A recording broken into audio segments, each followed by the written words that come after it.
That President Trump has said a deal is close, only for the two sides to remain far apart.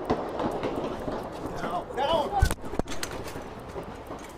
We have to evacuate shooting. We have to evacuate shooting. We have to evacuate shooting.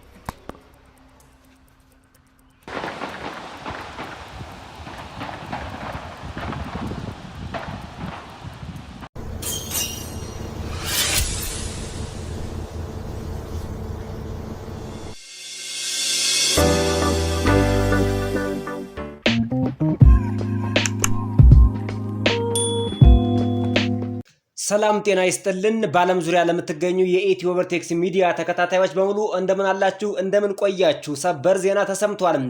በኢራን ጦርነት ምክንያት ከልጃቸው ሰርግ ላይ ያልተገኙት ፕሬዝዳንት ዶናልድ ጄ ትራምፕ በነጩ ቤተ መንግስት ወር ባልሞላ ጊዜ ውስጥ ለሁለተኛ ጊዜ ከባድ የተኩስ እሩምታና የግድያ ሙከራ ተደረገባቸው። ዝርዝሩን በቪዲዮ ጭምር ይዘነዋል። ተኳሹም እጅ ከፈንጅ ተይዟል። ትራምፕ እሳት ለብሰው እሳት ጎርሰው መግለጫ ሰጥተዋል። በተያያዘ ዜና ፕሬዝዳንት ትራምፕ የኢራን ጉዳይ የመጨረሻ የማያዳግም ስምምነት ላይ ተደርሷል ሲሉ ለዓለም አቀፉ ማህበረሰብ በሙሉ ብስራቱን አስደምጠዋል። የዩቲዩብ ቻናሉን ሰብስክራይብ አድርጋችሁ የደወል ምልክቷን በመጫን የነዚህን ዜናዎችና መረጃዎች ዝርዝሩን መከታተል እንድትችሉ ከወዲሁ ጋብዘናችኋል። መልካም ቆይታ፣ አብረን እንከታተለው። ወደ ቀዳሚው ዜናና መረጃ ስናልፍ በኢራን ጦርነት ምክንያት ከሚወዱት ልጃቸው የሰርግ ፕሮግራም ላይ ያልተገኙትና ወስነው የቀሩት የአሜሪካው ፕሬዝዳንት ዶናልድ ጄ ትራምፕ በነጩ ቤተ መንግስት ውስጥ የኢራንን የሰላም የድርድር ነጥቦች እየተመለከቱ እየወሰኑ እንዲሁም ደግሞ ከመካከለኛው ምስራቅ መንግስታት ጋር በስልክ ውይይት እያደረጉ ባሉበት ወቅት ያልታሰበ ድንገተኛ የተኩስ ሩምታና የግድያ ሙከራ ተከፈተባቸው።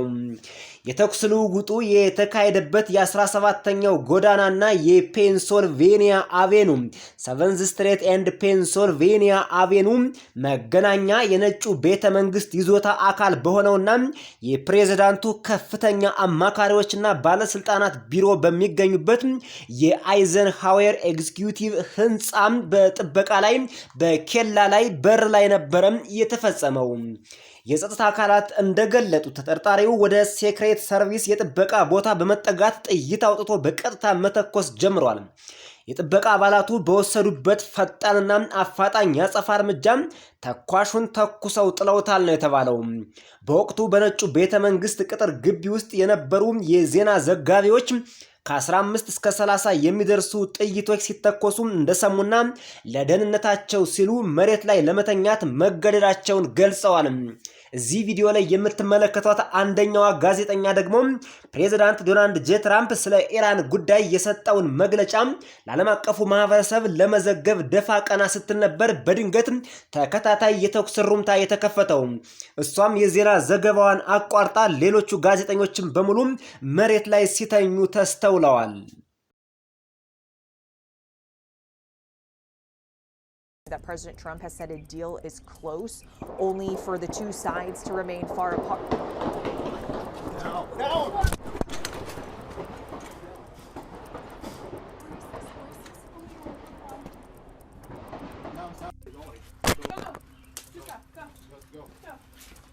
We have to evacuate shooting. We have to evacuate shooting. We have to evacuate shooting.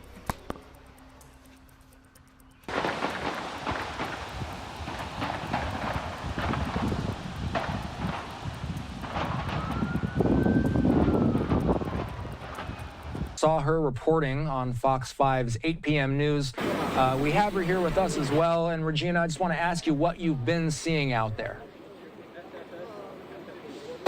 Yeah, hey, Austin. Well, as you can see, just right behind me, still a very large police presence. We're here off of Pennsylvania Avenue and 18th Street. It's been like this for the past 3 hours since we got those reports that gunshots were fired outside of the White House. So we're seeing Secret Service, MPD, as well as the FBI. We do know that they've been coordinating together to get more details and confirmation about what exactly happened. And as you've sort of been reporting, we know that Fox News has talked about a little bit of what happened. And so we know that this all unfolded around 6 p.m. There was this individual who fired 3 shots outside of the White House. The Secret Service returned fire between that fire exchange. Another bystander was hit.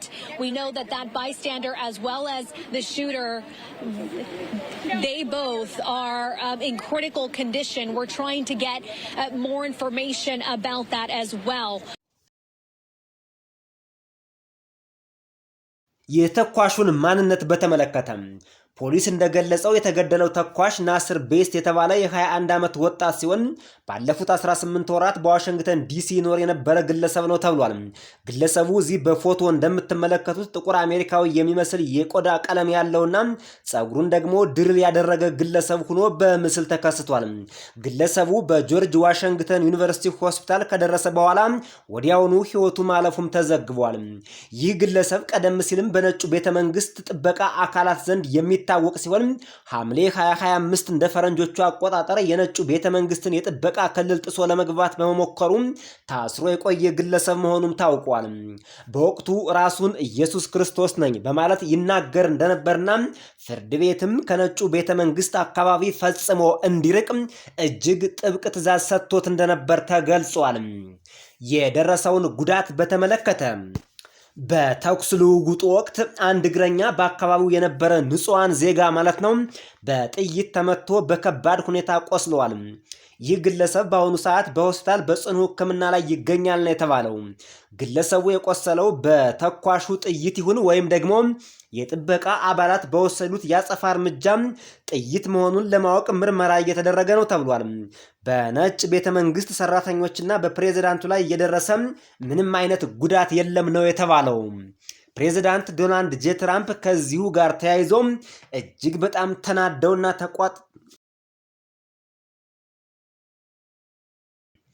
ከዚሁ ድርጊት ጋር ተያይዞ የአሜሪካው ፕሬዝዳንት ዶናልድ ጄ ትራምፕ እሳት ለብሰው እሳት ጎርሰው ንግግር አደረጉ። የፕሬዝዳንቱን አጭር ንግግር አድምጠናት እንመለስ። The most safe and secure space of its kind ever built in Washington, D.C. The national security of our country demands it. This event is 1 month removed from the White House correspondent dinner shooting and goes to show how important it is for all future presidents to get what will be, who had a violent history and possible obsession with our country's most cherished structure. The gunman is dead after an exchange of gunfire with Secret Service agents near the White House gates. Thank you to our great Secret Service and law enforcement for the swift and professional action taken this evening against the gunman near the White House. ፕሬዝዳንት ዶናልድ ጄ ትራምፕም እንዲህ አሉ። ለነጩ ቤተመንግስት ቅርብ በሆነ ቦታ ላይ በሀገራችን እጅግ ውድ በሆነው ህንፃ ላይ የጥቃት አባዜና የጥቃት ታሪክ በነበረው ታጣቂ ላይ ዛሬ ምሽት ፈጣንና ሙያዊ እርምጃ ለወሰዱት የታላቁ የሚስጥር አገልግሎት ሴክሬት ሰርቪስና የህግ አስከባሪ አካላት ምስጋና ይገባቸዋል አሉ። ታጣቂው በነጩ ቤተመንግስት በሮች አቅራቢያ ከሚስጥር አገልግሎት ወይም ሴክሬት ሰርቪስ ወኪሎች ጋር በተደረገ የጥይት ልውውጥ ወይም የተኩስ ልውውጥ ተገድሏል ብለዋል ፕሬዝዳንቱ። ይህ ክስተት ከነጩ ቤተመንግስት ጋዜጠኞችና የጋዜጠኞች ማህበር የራት ግብዣ ወቅት ተኩስ 1 ወር ብቻ ዘግይቶ የተከሰተ ሲሆን ለሁሉም የወደፊት ፕሬዝዳንቶች በዋሽንግተን ዲሲ ውስጥ እስካሁን ከተገነቡት ሁሉም የበለጠ አስተማማኝና የተጠበቀ ቦታ ማግኘት ምን ያህል አስፈላጊ መሆኑን የሚያሳይ ነው ብለዋል። የሀገራችን ብሔራዊ ደህንነት ይህንን ይጠይቃል ሲሉ ተደምጠዋል። ፕሬዝዳንት ዶናልድ ጄ ትራምፕ ይህችን ነገር አክለው የተናገሩት በነጩ ቤተመንግስት ውስጥ ጥይት የማይበሰው ቡሌት ፕሩፍ የሆነ እጅግ ዘመናዊ የሆነ አንደርግራውንድ መደበቂያ ያለው ልዩ ህንፃ ለማሰራት በእቅድ ላይ መሆናቸውንም ለማስገንዘብ ፈልገው ነው። ይህ ህንፃ አይገነባም የሚል ትችት ከዲሞክራቶች ስለደረሳቸው እሱንም በዚህ አሳበው የህንፃውን አስፈላጊነት ተናግረዋል ነው የተባለው። በዚሁ በነጩ ቤተመንግስት ላይ የተኩስ ሩምታ የከፈተው ይህ የ21 ዓመት ወጣት ከፍተኛ የሆነ ሜንታል ሄልዝ ፕሮብሌም የአእምሮ ጤና ችግር እንዳለበትም በርካቶች በተለያዩ ዓለም አቀፍ የዜና አውታሮች እየዘገቡት ይገኛሉ። ወደ ቀጣዩ ዜናና መረጃ አልፈናል። ወደ ቀጣዩ ዜናና መረጃ ስናልፍ ፕሬዝዳንት ዶናልድ ጄ ትራምፕ በኢራን ቀውስ ምክንያት የልጃቸው የሰርግ ፕሮግራም ላይ አልገኝም ሲሉ ተደመጡ። ዓለምን በሙሉ ሁኔታው አነጋግሯል ነው የተባለው። ዛሬ ምሽት የወጣው ዓለም አቀፋዊ የጂኦፖለቲካ ውጥረት በፕሬዝዳንቱ ቤተሰብ የግል ህይወት ላይም ተጽዕኖ አሳድሯል ተብሏል። ፕሬዝዳንት ዶናልድ ጄ ትራምፕ በትልቁ ልጃቸው ዶናልድ ትራምፕ ጁኒየር ሰርግ ላይ ለመታደም ወደ ባሃማስ እንደማይጓዙም ቀድመው አሳወቁ። ፕሬዝዳንቱ የጉዞ እቅዳቸውን የሰረዙት በሀገሪቱ የደህንነትና የውጭ ጉዳይ ፖሊሲ ላይ ወሳኝ ወቅት ላይ በደረሱበት ወቅት ሲሆን ትኩረታቸው ደግሞ በኦቫል ኦፊስ ወይም በነጩ ቤተመንግስት ስራዎች ላይ እንደሚያደርጉ ነው የገለጹት። ከልጄ ሰርግ ይልቅ የአሜሪካ ጉዳይና የኢራን ጉዳይ እንዲሁም የዓለም ሰላም ይበልጥብኛል ሲሉም ተደምጠዋል ነው የተባለው። በፕሬዝዳንት ዶናልድ ጄ ትራምፕ ጁኒየር እና በፓልም ቢች ሞዴል ቤቲና አንደርሰን መካከል የሚፈጸመው ይህ ጋብቻ 50 ያህል እንግዶች ብቻ የሚታደሙበትና በባሃማስ የግል ደሴት ላይ የሚደረግ የቤተሰቦች ዝግጅት ነው ተብሏል። ጥንዶቹ ባለፈው ሐሙስ በፍሎሪዳ በዝግታ ስነ ስርዓት የጋብቻ ቃላቸውን በሕግ ቢያጸድቁም የሳምንቱ መጨረሻ ታላቅ ስነ ስርዓት ግን ያለ ሙሽራው አባት ይከናወናል ነው የተባለው። ፕሬዝዳንት ትራምፕ ጉዟቸውን ስለመሰረዛቸው በትሩዝ ሶሻል ሚዲያ ገጻቸው ላይ ደግሞ በይፋ ጽፈዋል። እንዲህ ሲሉም ነው የተናገሩት። ከኔ ትልቅ ልጅ ዶን ጁኒየር እና ከፍሎሪዳዋ የትራምፕ ቤተሰብ አባል የትዳር አጋሩ ቤቲና ጋር መሆን በጣም እፈልግ ነበር። ቢሆንም ከመንግስት ስራዎችና ለአሜሪካ ካለኝ ፍቅር የተነሳም በቦታው መገኘት አልቻልኩም ሲሉ በልጃቸው ላይ ፖለቲካ ሰርተዋል። ፕሬዝዳንቱ አክለውም በዚህ አስፈላጊና ወሳኝ ወቅት በነጩ ቤተመንግስት መቆየት እንዳለብኝና ይሄም ግድ መሆኑን ገልጸዋል። ይህ ይፋዊ መግለጫ ከመውጣቱ በፊት ትራምፕ ለጋዜጠኞች በሰጡት አስተያየት ኢራን የሚባል ነገርና ሌሎች ጉዳዮች አሉብኝ በማለት ወቅቱም አስቸጋሪ መሆኑን በግልጽ ተናግረው ነበር። የነጩ ቤተ መንግስት ባለስልጣናት እንደሚያረጋግጡት አሜሪካ በመካከለኛው ምስራቅ ያለውን ውስብስብ ዲፕሎማሲያዊና ወታደራዊ ሁኔታ በቅርበት እየተከታተለች በመሆኑ ፕሬዝዳንቱ ከደህንነት ካቢኔያቸው ጋር ተከታታይ ስብሰባዎችን ያደርጋሉም ነው የተባለው። ምናልባትም ሌሎች መረጃዎች እንደሚያመላክቱት ግን ፕሬዝዳንት ትራምፕ በዚህ ደህንነቱ ባልተጠበቀ ደሴት ላይ የልጃቸው የሰርግ ፕሮግራም ላይ ለመታደም ሲሄዱ አንዳች አደጋ ሊደርስባቸው ይችላል ተብሎም ተሰግቶም ነው የሚባል መረጃም እየወጣ ነው። ልጃቸው የቀለበት ስነ ስርዓቱን የሚያደርግበት ደሴት በቂ ጥበቃ እንደሌለውና በፕሬዝዳንቱ ላይ የግድያ ሙከራ ቢፈጸም እንኳን ሁኔታው እጅግ አስጊ ሊሆን እንደሚችል ታሳቢ ተደርጎ ነው ፕሬዝዳንቱ በነጩ ቤተመንግስት ብቻ እንዲቆዩ የተደረጉት ተብሏል። ምናልባትም እኮ አሁን በነጩ ቤተመንግስት የተደረገው የተኩስ ሩምታ የሰርጉ ቦታ ላይ ወይም የልጁ የቀለበት ስነ ስርዓት ቦታ ላይ ታስቦ ሊሆን ይችላል ሲሉም በርካቶች ሐሳብ አስተያየታቸውን ሰጥተውበታል። የቅርብ ምንጮች እንደሚያመላክቱት ደግሞ ፕሬዝዳንቱ በዓለም አቀፍ ቀውስ ወቅት ወደ ሰርግ መጓዝ ከህዝብ እውነታ መራቅ ተደርጎ ሊተች እንደሚችል፣ በሌላ በኩል ደግሞ አለመገኘቴ ከቤተሰብ ቅሬታ ሊያስከትል እንደሚችል ባውቅም በመጨረሻ ግን የመንግስትን ስራ ለማስቀደም ወስኛለሁ ሲሉ አስተባብለዋል። እውነታውና ሚስጥሩ ግን ሌላ ነው እየተባለ ነው። ወደ ቀጣዩና ወደ መጨረሻው ዜናና መረጃ ስናልፍ ፕሬዝዳንት ትራምፕ ለአንዴና ለመጨረሻ ጊዜ የኢራን ድርድር ወደ መጨረሻው ግብ እየደረሰ መሆኑን ለዓለም አቀፉ ማህበረሰብ ዛሬ ጠዋት በትሩዝ ሶሻል ሚዲያቸው አሳውቀዋል። በነጩ ቤተ መንግስት ውስጥ እገኛለሁ። አሁን በእስላማዊቷ የኢራን ሪፐብሊክና ከሰላም ጋር በተያያዙ የመግባቢያ ስምምነቶች ላይ ሜሞራንደም ኦፍ አንደርስታንዲንግ ጉዳዮች ላይ ከሳውዲ አረቢያው ፕሬዝዳንት ሙሐመድ ቢን ሳልማን አል ሳውድ፣ ከተባበሩት አረብ ኤሚሬትሱ ሙሐመድ ቢን ዛይድ አል ናህያን፣ ከኳታሩ ኤሚሬት ታሚም ቢን ሐሚድ ቢን ኻሊፍ አልታኒ፣ ከጠቅላይ ሚኒስቴር ሙሐመድ ቢን አብዱልራህማን ቢን ጃንሲም ቢን ጃምበር አልታኒ እና ከሚኒስቴር አል አልታዋዲ ከፓኪስታኑ ፊልድ ማርሻል ሰይድ አሲም ሙኔር አህመድ ሻህ ከቱርክየው ፕሬዝዳንት ረሲብ ጣይብ ኤርዶጋን ከግብፁ ፕሬዝዳንት አብድል ፈታህ ኤልሲሲ ከዮርዳኖሱ ንጉስ አብዱላህ ዳግማዊና ከባህሬኑ ንጉስ ሐማድ ቢን ኢሳ አል ኸሊፍ ጋር በጣም ጥሩ የስልክ ውይይት አድርገናል ብለዋል። ስማቸው በጣም የማይገባ የረዘመና የተንዛዛ ንጉስና መንግስታት ናቸው ፕሬዝዳንቱ የጠቀሱት ማለት ነው።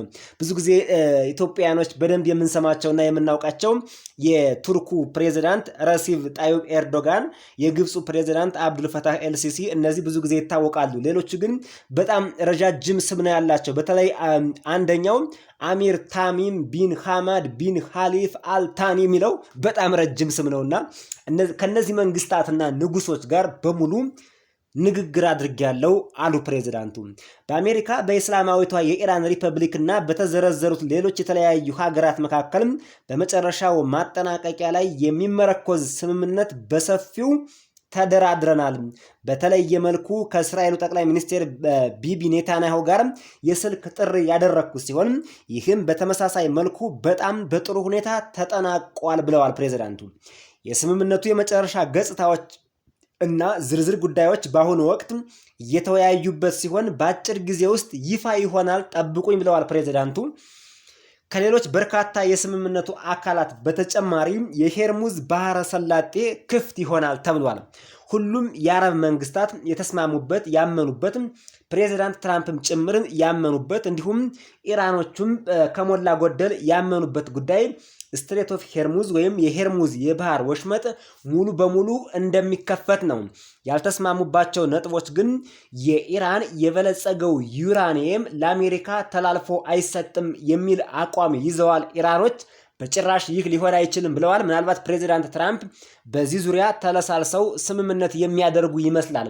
ኢራን የስትሬት ኦፍ ሄርሙዝን ሙሉ በሙሉ ለመክፈት እና ሌሎች ጉዳዮችን እንዲሁም ለማስተካከል፣ ነገር ግን የኒውክሌር ፕሮግራሙ ጉዳይ እንደተጠበቀ የሚቀጥል ሳይሆን አይቀርም። ወደፊት ግን ፕሬዝዳንት ዶናልድ ጄ ትራምፕ ዝርዝሩን ሙሉውን በቅርብ ይፋ አድርገዋለሁ፣ ጠብቁኝ ብለዋል። የተከበራችሁ አድማጭ ተመልካቾቻችን ለዛሬ ከአሜሪካና ከዓለም አቀፍ ጂኦፖለቲክስ ጋር ተያይዞ ያቀረብንላችሁ ዜናዎችና መረጃዎች በዚህ ተጠናቀዋል። በሌሎች ዜናዎችና መረጃዎች እስከምንገናኝ በያላችሁበት የዓለም ጥግ ሁሉ መልካሙን ሁሉ እመኝላችኋለሁ።